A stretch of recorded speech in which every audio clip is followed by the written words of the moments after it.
Hello दोस्तों, नमस्कार, जय हिंद। स्वागत है आप सभी को हमारे न्यूज चैनल में, जहां हम आपके लिए डेली लेकर आते हैं देश दुनिया की तमाम बड़ी खबरों को। और सभी खबरें सिलेक्टेड और आपके काम की होती है। तो आइए शुरुआत करते हैं हेडलाइन से। ममता बनर्जी ने पीएम नरेंद्र मोदी को बताया देश का सबसे बड़ा दंगाबाज, कहा ट्रम्प से भी बुरा हाल होगा। जानेंगे पूरी खबरों को विस्तार से दोस्तों।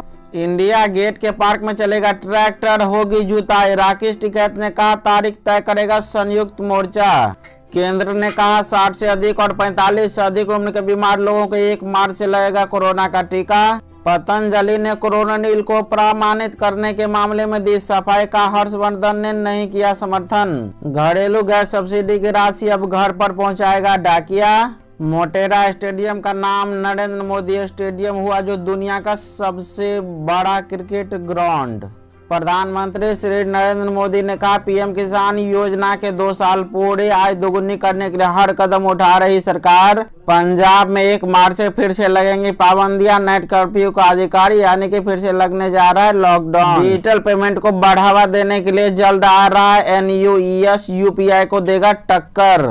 जी हाँ दोस्तों, और भी बहुत सारी काम की खबरें निकल करके आ रही है, जो आपके लिए जानना बहुत ही जरूरी है। तो बहुत ही महत्वपूर्ण खबरों को जानने के लिए आप वीडियो को लास्ट तक जरूर देखिए और हमें मेहनत के लिए छोटा सा लाइक जरूर कर दीजिए। तो आइए जानते हैं खबरें विस्तार से। ममता बनर्जी ने पीएम नरेंद्र मोदी को बताया देश का सबसे बड़ा दंगाबाज, कहा ट्रम्प से भी बुरा होगा हाल। जी हां दोस्तों, आपको बता दें पश्चिम बंगाल के मुख्यमंत्री ममता बनर्जी ने बुधवार को हुगली के उसी मैदान में रैली की जहां 2 दिन पहले पीएम नरेंद्र मोदी तृणमूल कांग्रेस सरकार पर बरसे थे। ममता ने बीजेपी और पीएम मोदी पर जमकर पलटवार किया।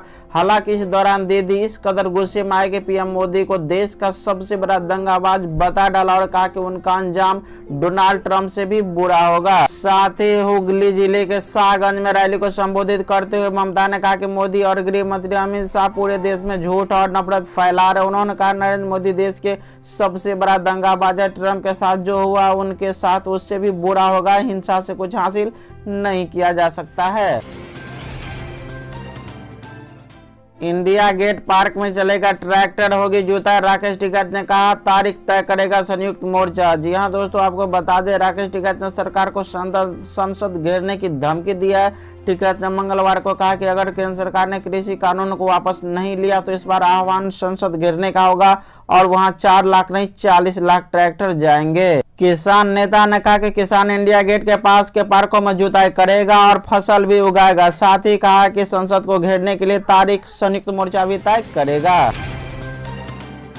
60 से अधिक और 45 से अधिक उम्र के बीमार लोगों को 1 मार्च से लगेगा टीका, ये बात केंद्र ने बताई। जी हां दोस्तों, आपको बता दें कि 1 मार्च से 60 से अधिक उम्र के लोगों को कोरोना से बचाव का टीका लगाया जाएगा। यह टीका केवल सरकारी केंद्रों में मुफ्त लगेगा, जबकि प्राइवेट में इसके लिए शुल्क देना होगा। यह शुल्क कितना होगा यह 1-2 दिन में तय किया जाएगा। यह बात केंद्रीय मंत्री और बीजेपी प्रवक्ता प्रकाश जावड़ेकर ने बुधवार को कैबिनेट की ब्रीफिंग के दौरान दी। उन्होंने बताया कि ऐसे करीब 10 करोड़ लोग हैं, 10,000 सरकारी केंद्रों पर टीका दिया जाएगा। साथ ही जावड़ेकर ने बताया कि पीएम नरेंद्र मोदी की अध्यक्षता में आज हुई बैठक में 3 महत्वपूर्ण फैसले हुए और एक पर चर्चा हुई। कोरोना को लेकर देश ने एक सफल लड़ाई लड़ी और अन्य देशों के मुकाबले हमारे यहाँ मौत भी कम हुई है। उन्होंने बताया कि मार्च से 60 साल से ज्यादा और 45 वर्ष से ऊपर ऐसे लोगों का टीकाकरण अभियान शुरू होगा। सरकारी केंद्रों पर यह टीकाकरण अभियान निःशुल्क रहेगा, जबकि प्राइवेट केंद्रों पर शुल्क लगेगा, जिसके बारे में हेल्थ मिनिस्ट्री फैसला लेगी। पतंजलि ने कोरोनिल को प्रमाणित करने के मामले में दी सफाई, का हर्षवर्धन ने नहीं किया समर्थन। जी हां दोस्तों, आपको बता दें वैश्विक महामारी कोरोना वायरस के खिलाफ लड़ने में इम्यूनिटी बढ़ाने का दावा करने वाली पतंजलि की दवा कोरोनिल को लेकर एक बार फिर से देश में विवाद पैदा हो गया। इंडियन मेडिकल एसोसिएशन ने कोरोनिल का समर्थन करने के लिए केंद्रीय स्वास्थ्य मंत्री हर्षवर्धन को आड़े हाथ लिया। विवाद बढ़ता देख पतंजलि ने बुधवार को अपनी सफाई दी है। साथ ही उन्होंने कहा है कि कोरोनिल पर IMA की आपत्ति के बाद पतंजलि रिसर्च फाउंडेशन ट्रस्ट के महासचिव आचार्य बालकृष्ण ने कहा कि WHO GMP के अनुसार कोरोनिल को COPP लाइसेंस से सम्मानित किया गया है। उन्होंने आगे कहा कि डॉक्टर हर्षवर्धन ने किसी भी आयुर्वेदिक दवा का समर्थन नहीं किया है। हैशटैग मोदी रोजगार दो के बाद अब ट्रेंड हो रहा है हैशटैग CGL 19 मार्च। आइए हम आपको बताते हैं कि ट्विटर पर अपना गुस्सा क्यों निकाल रहे छात्र। तो आपको बताए दोस्तों, बीते 3-4 दिनों से ट्विटर पर ट्रेंड कर रहा हैशटैग मोदी रोजगार दो। अकेले इस हैशटैग पर अब तक करीब 20 से 25 लाख ट्वीट किए जा चुके हैं। पूरा विवाद SSC की कंबाइंड ग्रेजुएट लेवल यानी कि CGL परीक्षा को लेकर के है। CGL 2019 की Tier 2 परीक्षा के मार्क्स न जारी करने पर छात्रों में गुस्सा है। प्रधानमंत्री श्री नरेंद्र मोदी ने PM किसान योजना के 2 साल पूरे किए, आय दोगुना करने के लिए हर कदम उठा रही सरकार। जी हां दोस्तों, आपको बता दें कि केंद्र सरकार के महत्वाकांक्षी प्रधानमंत्री किसान सम्मान निधि योजना के 2 साल पूरे होने पर बुधवार को प्रधानमंत्री नरेंद्र मोदी ने कहा कि इससे करोड़ों किसानों के जीवन में बदलाव आया है और वे आत्मनिर्भर भारत अभियान के अभिन्न अंग बन चुके हैं। मोदी ने ट्वीट कर कहा, PM किसान निधि की लॉन्चिंग को आज 2 साल पूरे हो रहे। अन्नदाताओं के कल्याण को समर्पित इस योजना से करोड़ों किसान भाइयों बहनों के जीवन में जो बदलाव आए हैं उससे हमें उनके लिए और भी अधिक काम करने की प्रेरणा मिली है। साथ ही उन्होंने कहा, अन्नदाताओं के जीवन को आसान बनाने और उनकी आय दोगुनी करने का जो संकल्प देश ने लिया है उसमें PM किसान सम्मान निधि की महत्वपूर्ण भूमिका है। आज हमारे किसान आत्मनिर्भर भारत अभियान के भी अभिन्न अंग बन रहे हैं।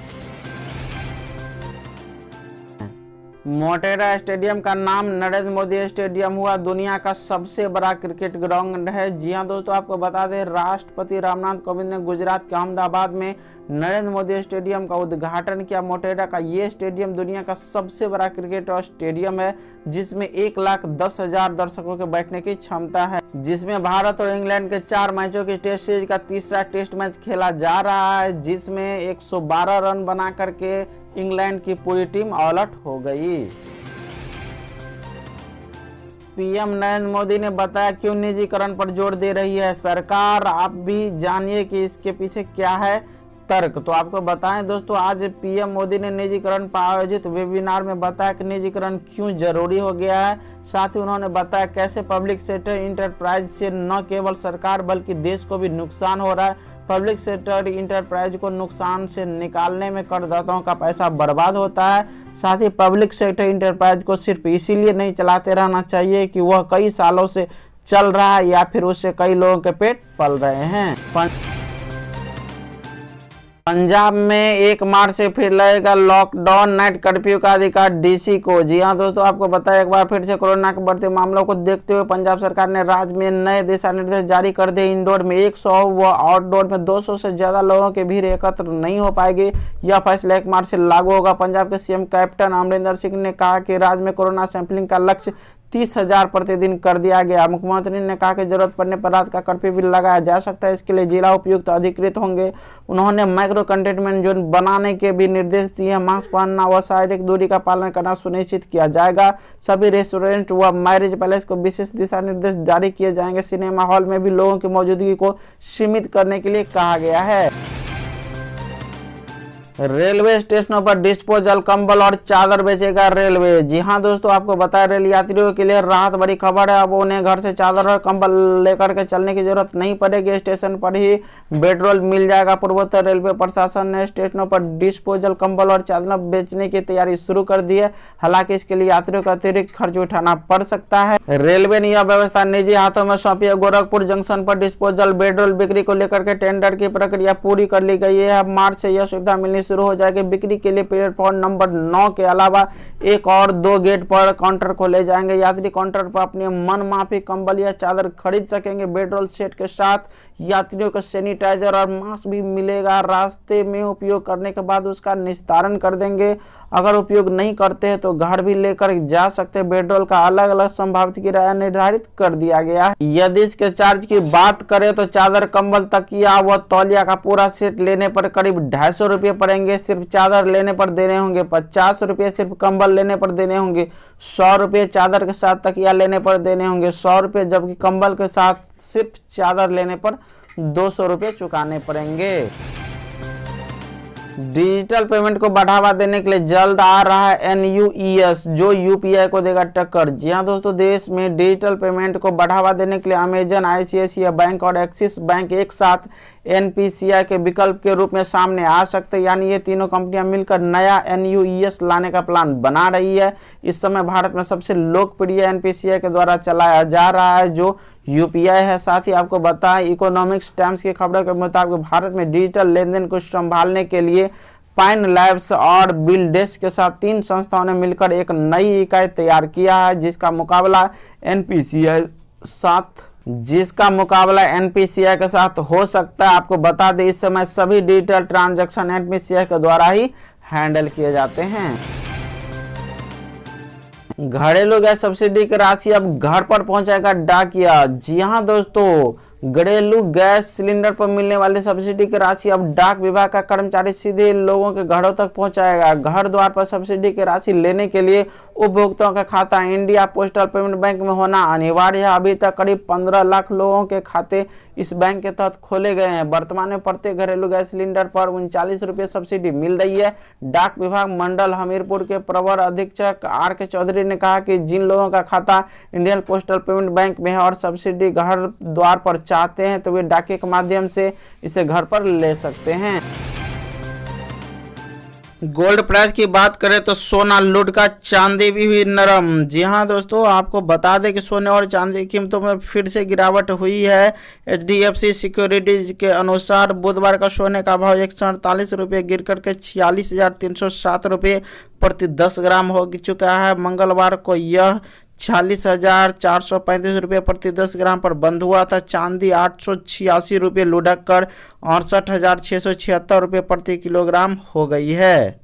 India Boolean and jewellers association की वेबसाइट के मुताबिक सोने की कीमतों में 79 रुपये की गिरावट हुई है। इसके बाद सोने का भाव 46,838 रुपये प्रति 10 ग्राम हो गया, जबकि चांदी की कीमत 504 रुपये गिर करके 69,226 रुपये प्रति किलोग्राम हो गई है। 24 कैरेट वाले 10 ग्राम सोने का भाव 46,840 रुपये है, जबकि 22 कैरेट वाले 10 ग्राम सोने का भाव 42,900 रुपये है।